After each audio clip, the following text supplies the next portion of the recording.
खुलुमबाय लोगोफोर गिबियावनो आंनि S.D Bodo Advertise YouTube चेनेलाव आं बयखौबो बरायग्रोनाय जाबाय लोगोसे दिनै जोंहा फैबाय थानाय खुंगा 13थि दुलाराय बाथौ गौथुमनिनो जि मोनसे गिदिर बाथौ महासभा सेन्ट्रेलनि मिटिं जागोन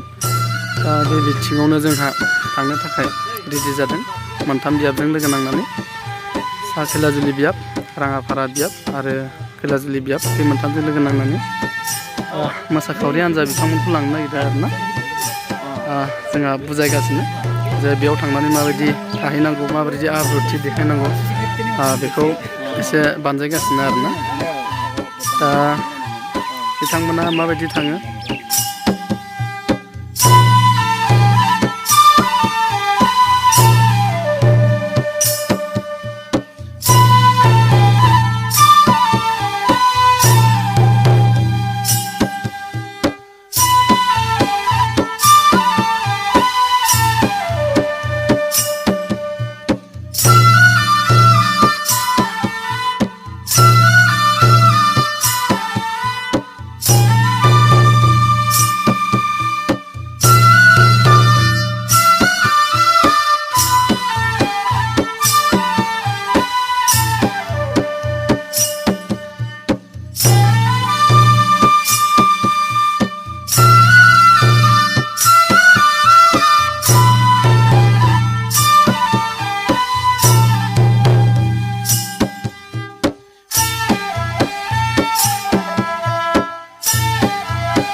लोगोफोर दिनाव फिसाफ्रा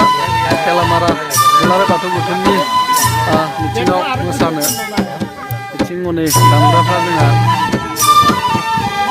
थांफागोन नोजोर दामग्राफोर